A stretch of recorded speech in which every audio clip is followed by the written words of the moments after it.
নমস্কার। আজকে কথা বলবো প্রেজেন্ট পারফেক্ট টেন্স। প্রেজেন্ট টেন্সের যে চারটে ভাগ, তার তৃতীয়টা। তো প্রেজেন্ট তো প্রেজেন্ট পারফেক্ট টেন্স বলতে বাংলায় যেটাকে আমরা বলি পুরা ঘটিত বর্তমান বলতে পারি, সেটাই বলা হয়। তো একটা মজার বিষয় তার আগে বলে নি। ধরো, তোমরা দুই বন্ধু বিরিয়ানির দোকানে গেছো, মোটামুটি গলা অব্দি খেয়ে নিয়েছো। তো বিরিয়ানি খেয়ে ফিরছো, রাস্তায় অন্য কোনো কারোর সঙ্গে দেখা, অন্য বন্ধুও হতে পারে কারোর সঙ্গে দেখা, তাকে কথার ছলে বললে যে আমরা বিরিয়ানি খেতে গেছিলাম। সে হয়তো মানছে না, তখন হাতটা তাকে শুকালে, হাতে বিরিয়ানির গন্ধটা রয়েছে। কিংবা বিরিয়ানি যখন খাচ্ছিলে, স্যালাড খাচ্ছিলে, তার সঙ্গে কাঁচা লঙ্কাটাও খেয়ে নিয়েছো বেশি করে, জিভে তখনও ঝালটা লেগে আছে। অর্থাৎ এইরকম বিষয় যখন, যে কাজ শেষ হয়েছে কিন্তু তার ফলাফল তোমরা এখনো অনুভব করতে পারছো, এই যে যে বিষয়টা বর্তমানকালেরই বিষয়। সময়ের কোনো উল্লেখ নেই যে সকাল 6টায় খেয়েছো, কি সোমবারে খেয়েছো, কি শুক্রবারে খেয়েছো, এরকম সময়ের কোনো উল্লেখ নেই। কিন্তু কাজটা শেষ হয়েছে, তার ফলাফল বা রেশ তোমরা এখনো টের পাচ্ছ। এইরকম বিষয় হলেই বর্তমান কালের এই বিষয়গুলোকে প্রেজেন্ট পারফেক্ট টেন্স বলা হয়। এখন এটা অনেক সময় কবিতার ছন্দেও বলা যায় যে কাজ হয়েছে শেষ, রয়ে গেছে তার রেশ। আবার যদি সাধু ভাষাতে বলি, আমরা সাধু ভাষায় সাধারণত বুঝতে সুবিধা হয়, তাই সাধু ভাষাটাই আমরা বইপত্রে, এখন যদিও চলিত ভাষাটা বেশি চলে এসছে, একসময় সাহিত্যটাকে ভালো করে অনুভব করতে গেলে সাধু ভাষাটাই পড়া হতো গদ্য রূপে। তো সাধু ভাষায় বলতে গেলে যেমন হয় যে ইয়াসি, ইয়াসো, ইয়াসে যদি ক্রিয়ার শেষে হয় প্রেজেন্ট পারফেক্ট টেন্স জানিবে নিশ্চয়।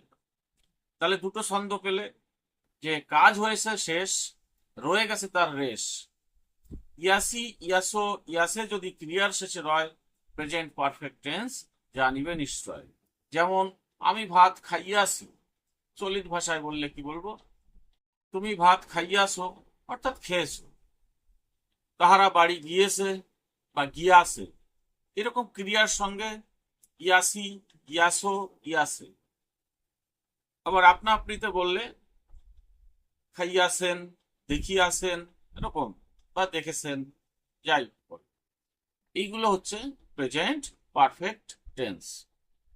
এখন গঠন প্রণালীটা দেখব, যে একটা বাংলা আমি পেলাম, তার ইংরেজিতে ট্রান্সলেট করতে গেলে বুঝে নিলাম প্রথম যে এটা প্রেজেন্ট পারফেক্ট টেন্সের মধ্যেই হয়। তাহলে ওই টেন্সে বাংলা থেকে ইংরেজিতে ট্রান্সলেট করতে গেলে কি হয় সেইটা আবার বলব। তো প্রথমে কর্তা, তারপর সাহায্যকারী ক্রিয়া আসবে, হ্যাভ আর হ্যাজ। তারপর যে মূল ক্রিয়া, তার পাস্ট পার্টিসিপাল ফর্ম হবে। অর্থাৎ তিনটে ফর্ম বলেছিলাম, যে প্রেজেন্ট ফর্ম, পাস্ট ফর্ম, আর একটা পাস্ট পার্টিসিপাল ফর্ম। এখানে ভার্বের লাস্ট পাস্ট পার্টিসিপাল ফর্মটাই বসবে। প্রশ্নবোধক, তাহলে প্রশ্নবোধক হলে হ্যাভেজ আগে যায়, নাবোধকে নট হয়। এখন হ্যাভেজের ব্যবহারটা কোথায় বসবে? এখানে খুবই সহজ, যে শুধুমাত্র third person singular number subject হলে হ্যাজ, বাকি সব জায়গায় হ্যাভ। এবার আমরা দেখে নিই কিছু উদাহরণ। যেমন তোমরাও ব্যাপারটা দেখে নিতে পারো, আমি কিছু উদাহরণ এখানে লিখে রেখেছি। তো একই বাক্য, তাকে 4 রকম ভাবে লিখেছি তোমাদের বোঝার সুবিধার জন্যই। যেমন আমি একটি চিঠি পাইয়াছি বা পেয়েছি, I have received a letter. I have not received a letter, আমি একটি চিঠি পাইনি বা পাইয়াছি না, যেভাবেই বলো। প্রশ্নবোধক হলো হ্যাভ আগে চলে গেল, have I received a letter, have I not received a letter, এটা নেগেটিভ ইন্টারোগেটিভ হলো। এখানে তুমি দিয়ে করেছি, দেখে নিতে পারো উদাহরণগুলো। তারপর এপাশে আছে এ থার্ড পারসন, তাহারা কিন্তু সিঙ্গুলার নয়, এ প্লুরাল, তাই হ্যাভই বসেছে। একমাত্র রাম যেমন, এ থার্ড পারসন কিন্তু সিঙ্গুলার, তাই হ্যাজ বসেছে। সে, সে এটাও third person singular number subject, তাই তার ক্ষেত্রেও হ্যাজ বসেছে। বাস, এবার এইখানে একটা কথা আমি বলবো